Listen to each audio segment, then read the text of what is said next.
A man who reacts first is a man who loses control. He becomes a slave to the timing of others, a puppet pulled into the tempo of someone else's agenda. While he's scrambling to respond, his opponent is already setting the next trap. This is the silent reason why the most dominant figures in courts, corporations, or kingdoms always appear calm, even slow. Not because they're weak, but because they understand something most never do. Timing is power, and the first to react is usually the first to fall. Niccolò Machiavelli warned against being predictable, but more than that, he warned against being immediately responsive. In politics, the man who reacts first is the man who shows his cards. He reveals his emotional state, his desperation, his lack of leverage. The power player waits, watches, lets others reveal themselves first, their fears, their intentions, their level of control, and then only when the field is fully visible, he moves. This is not cowardice, it's precision. It's the art of controlling outcomes by controlling your own impulses. And in this era of instant messages, viral outrage, and fast emotional bait, the ability to not react is the modern version of psychological invincibility. Reaction is surrender in disguise. There are moments someone can provoke you into reacting. They have already taken something from you. Your balance, your detachment, your power to choose when and how to engage. This is why provocators never fear the impulsive man. They fear the one who stares through them unmoved, the one who listens but gives nothing back, the one who says without a single word, "You are not worth my energy." Not yet. Machiavelli's model of power wasn't built on speed. It was built on restraint, emotional discipline, a willingness to let chaos unfold as long as it unfolded on the enemy's side first. Think of every great betrayal in history. The wood fool reacts instantly, loudly, seeking justice. The master waits, gathers, positions, then strikes when it benefits him most. The one who moves first must guess. There's a reason generals in war bait their enemies into attacking first. The attacker must guess the defender's strategy. They must commit before they see the full layout. And once committed, they cannot take it back. The same applies in verbal disputes, negotiations, or psychological warfare. The one who reacts first doesn't just show his position. He also becomes trapped inside it. Reacting first is gambling before you've even seen the dull table. But when you delay, even just by seconds, you force others to reveal more. You watch them twitch, stumble, adjust. You see how confident they really are. You measure their reach, their fear, their weakness. This silence gives you more than time. It gives you intel, and that intel is your edge. People reveal themselves when you don't. Most people fear silence. It makes them uncomfortable. When you don't react, they keep talking, trying to fill the void, trying to force your response. But in doing so, they overexpose themselves. They reveal their insecurities, their intentions, their emotional state, and all you had to do was not speak. Machiavelli would walk into court and say little. He let others make assumptions. Let them talk too much. Then when they thought they had him figured out, he would speak briefly, precisely, and with impact. He didn't win by being the loudest. He won by forcing others to would disarm themselves with their own mouths. In your own life, this is the rule. When someone pressures you to respond now, don't make them sit in the discomfort. Make them reveal their game. Timing is a weapon. Use it deliberately. To the untrained, delayed reaction looks like hesitation, but to the strategist, it's leverage. A pause before answering a question makes your response seem measured, not emotional. A delay in confrontation creates tension, and tension makes people second-guess their next move. If someone insults you, don't clap back immediately. Hold eye contact. Say nothing. Let the silence harden. That moment, that absence of response, often does more damage than any insult. Good, because they'll spend the next hour, day, or week wondering what you're doing or going to do. And the imagination always punishes harder than reality. Machiavelli knew that fear of the unknown creates more submission than force ever could. He used timing like poison, invisible, but always working. First reaction equals first exposure equals first target. In dangerous environments, at political, corporate, or social, the first to speak becomes the focal point. The first to move becomes the benchmark, and often the first to react becomes the scapegoat. This is why real power doesn't seek to win the moment. It seeks to win the dynamic, and the dynamic is always tilted in favor of the one who watches. Let them come to you. Let them strike first. Let them try to corner you into a reaction, but give them nothing until your silence becomes unbearable. And then, when you do act, do so with such disproportionate clarity that they realize you were never sleeping. You were waiting. Control is more powerful than victory. If you lash out and win, people fear your temper. If you wait, calculate, and win, people fear your mind. This is what Machiavelli understood better than anyone. He didn't want to be seen as merely dangerous. He wanted to be seen as in control, because control survives longer than brute force. It earns respect that fear alone cannot. And it makes people think twice, not just about attacking you, but even about involving you. When people speak of you, let them say, "He never speaks unless it's necessary." She never shows her hand, but when she moves, everything changes. You won't even realize you lost until weeks later. That is what untouchable power sounds like. When you refuse to react first, you're not surrendering the moment. You're owning the game board. You're forcing everyone else to play faster, louder, sloppier. And in that chaos, you are the constant, the one who cannot be shaken, the one who cannot be baited, the one who, when he finally speaks, ends the conversation. The most dangerous men are not those who speak first, shout the loudest, or charge into every battle with fists clenched. The most dangerous are the ones who don't flinch, who don't respond, who don't rush. They watch.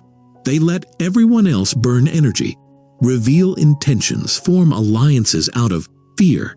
And when the time is right, when every card has been shown, they make one calculated move that shifts the balance entirely.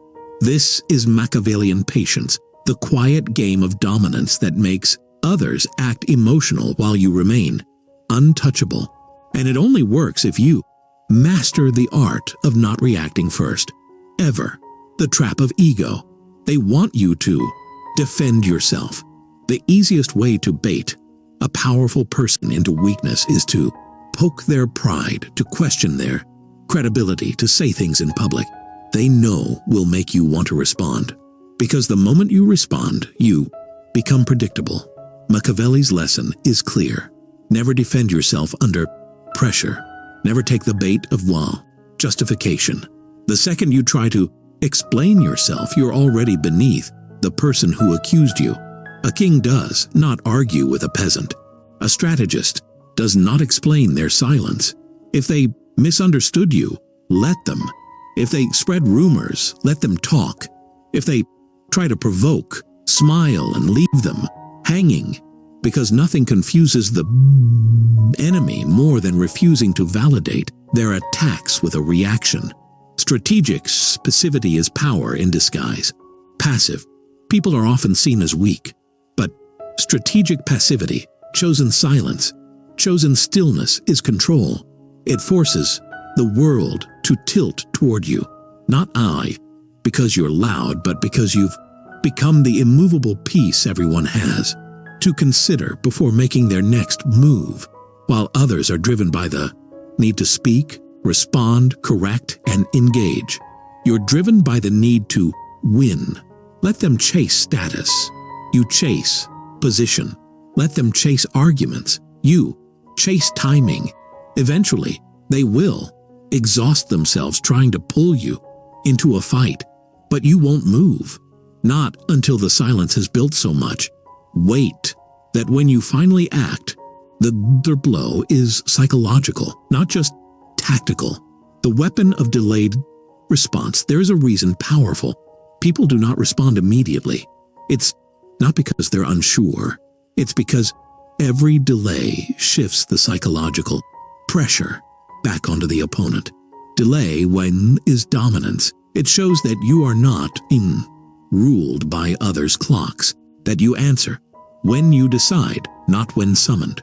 In the enemy's personal disputes, a pause before answering makes your opponent over-explain. A day of silence after an insult makes them question if they went too far. A week of no comment after a rumor lets the rumor rot under its own weight. Machiavelli would weaponize time like a scalpel, not because he needed to stall, but because he knew they would destroy themselves in the waiting. Emotions are bait. Let others reveal theirs first. Every emotional outburst is a confession. Anger reveals fear. Defensiveness reveals insecurity. Over with apologizing reveals guilt. When you react emotionally, even if you're right, you hand your opponent a map of your psychology. They now know what triggers you, what offends you, what you're desperate to protect. Machiavelli never showed anger unless it was part of the plan. He'd let others display their fury, first, to learn how they operated, what their priorities were, what fears hid beneath their noise. And once he saw their weakness, he struck with calm, merciless precision. The lesson is this: let others feel first. Let them bleed. Emotion. You stay composed because whoever stays composed controls the rhythm of the war, the power of being unreadable. There is a particular kind of fear that surrounds unreadable people, those who do not react the way others expect, the ones whose faces reveal nothing, whose tone never shifts, whose timing cannot be predicted. This isn't about being robotic. It's about being deliberately untraceable. When people don't know what offends you, they don't know how to offend you. When they don't know what excites you, they don't know how to manipulate you. To be unreadable is to be ungraspable, and to be ungraspable is to be uncontrollable. If you want to be untouchable, learn to let others study your silence while you study their desperation to break it. That desperation is your advantage. Let others make the first mistake. When you hold back your reaction, the burden of action falls on the other person. And people under pressure, especially when trying to manipulate you, often overplay you blow their hand. They try too hard. They reveal too much. They move too early, and in doing so, they create vulnerabilities that wouldn't have existed if you'd reacted first. Let them lie. Let them posture. Let them build their trap too wide. You stand just outside its reach, watching, waiting, letting them believe they've won. Then when they've exposed themselves, you move. And it doesn't have to be loud. One quiet, well-timed strike ruins 1,000 moves made in noise. In stillness, you become a mirror. One of Machiavelli's most subtle tactics was to let people project their thoughts, fears, and expectations onto him. He'd remain vague, quiet, unreadable, and in that vacuum, people would start imagining who he was. They'd assigned motives to him: paranoia, respect, fear, but it was all their own reflection. He simply mirrored it back. When you react first, you rob people of this projection. But when you remain still, they fill the silence with their own assumptions, often ones that serve your advantage. Let them think you're angry. Let them think you're weak. Let them guess. Every wrong assumption weakens their future strategy. Do nothing and let the room turn. Sometimes the greatest move is none at all. When a Geary group turns against you, don't beg. When they whisper, don't defend. When they act unjustly, don't flail. Just wait. Watch. Let it play out, because people who betray, slander, or provoke usually burn their own credibility in the process if you give them enough rope. Machiavelli would sit through betrayals, knowing that over time factions would collapse on their own contradictions. And when they did, he'd step back in, unchanged, unmoved, undamaged. The longer you can do nothing while others self-destruct, the more terrifying your presence becomes. They'll say he didn't even react. She didn't move a finger. And yet, we lost. That's not just dominance. That's myth. You don't need to speak first. You don't need to respond at all. Let the world scream. Let the room turn. Let your enemies bleed their energy trying to force your hand. Because when you master the power of silence, timing, and emotional stillness, you don't just become feared, you become untouchable. In the corridors of power, real authority is rarely the one giving the loudest speech. It's the one whose silence shifts the atmosphere. It's the one no one wants to speak before, the one whose opinion people wait for, the one whose reaction defines the room because it hasn't come yet. This is the final form of not reacting. First, when you extend it beyond personal interaction and into social command. Machiavelli wasn't just a master of psychological warfare. He was a tactician of human environments. He knew how to control entire factions, circles, and courts by saying less than everyone else. Establish reputation through stillness, not assertion. In group settings, most people think reputation is earned through visibility, constant contributions being the loudest voice, fighting for their ideas to be heard. But Machiavelli would argue the opposite. True dominance in a room comes from the one who speaks least but moves most intentionally. Your silence isn't passive, it's charged. It makes others second-guess themselves.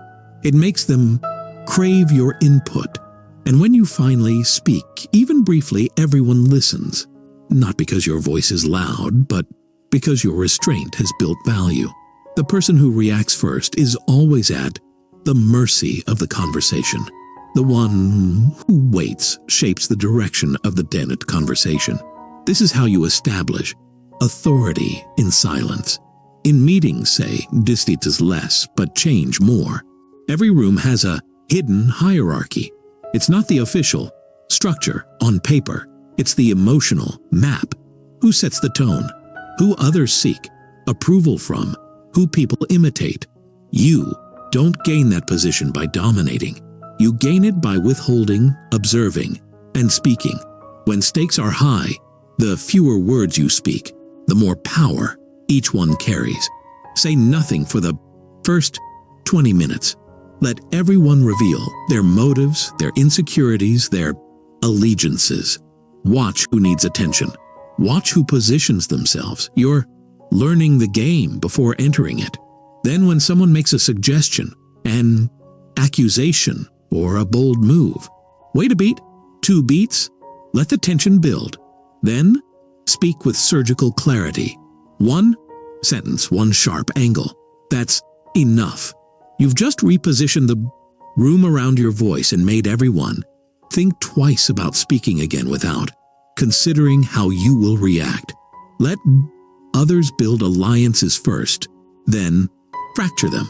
In any social group or power structure, Alliances form quickly, but most are emotionally driven, not strategically sound. They're built on shared gossip, mutual enemies, or surface-level charm. Let them form. Watch them link arms, smile politely, say little. Then when you see a crack, apply quiet pressure. A whisper to the right person at the right time. A cold observation about how unreliable someone's been. A delayed correction that makes a loyalist question their leader. If you react too early by trying, to split the alliance openly, you become the enemy. But when you wait, let their instability ripen and say just enough to accelerate the fracture. They tear each other apart on their own. That's how empires fall. Not by outside attack, but from a seed of doubt planted by someone who didn't even look like a threat. Appear neutral until it's profitable to choose a side. In conflict-heavy environments, there's always pressure to pick sides early. Those who react first often do so from fear. Fear of being left out. Fear of seeming indecisive. But power players, they never react. First to division. They let the lines be drawn. They let emotions flare up, and they remain exactly where no one can place them. This does two things. It makes both sides want to win you over. It gives you the power to decide the outcome by picking when it matters most. Machiavelli's entire strategy was built on this. Let others fight, then support the side that will owe you the most when they win. And if both sides collapse, even better, you enter the ashes with clean hands. Use delayed reaction to shift blame and spotlight. Silence can do more than control perception. It can redirect blame. In groups, the person who reacts first is often the one who absorbs pressure. The one who stays quiet, whose thoughts remain unknown, becomes the one others project safety onto. When tension rises, don't offer solutions. Don't defend yourself. Don't take control. Let others scramble. Let them throw names, shift guilt, play savior. Then once the dust has settled and people start regretting what they said or did, you appear calm, collected, precise. You offer insight, not opinion. You appear not as someone involved, but as someone above. And just like that, the blame passes you. The spotlight turns toward you and your influence expands while everyone else tries to recover. Don't defend, redefine. In group settings, when accused or questioned, most people defend themselves. Bad move. That's reaction. A Machiavellian mind doesn't defend. It redefines the situation entirely. If first someone attacks your intentions, don't deny. Shift the narrative. If I were emotional, I'd react like you're doing right now. But I'm here to fix the gun problem. You've just reframed their aggression as immaturity and your silence as maturity. Now the group sees them as erratic and you as the adult in the room. Every reaction is a trap, but every pause is a door, a chance to walk out of the accusation into higher ground. And when you reframe rather than respond, you set the narrative that everyone else now has to follow. Time, the final move, so it feels inevitable.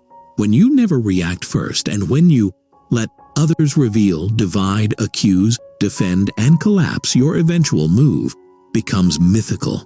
Not because it's dramatic, but because you waited until the moment where any other move would seem foolish. They fought, they flailed, they exposed themselves, they failed to solve anything. Then you arrived, the one who always looked calm, always remained detached, always said little. Now, when you speak, it doesn't just sound smart, it sounds necessary. And when you act, it doesn't look like ambition. It looks like order being restored. You didn't react first. You made them burn themselves alive. You made the room turn. itself into chaos, and then you simply walked through it untouched. That is real power. That is Machiavelli's rule.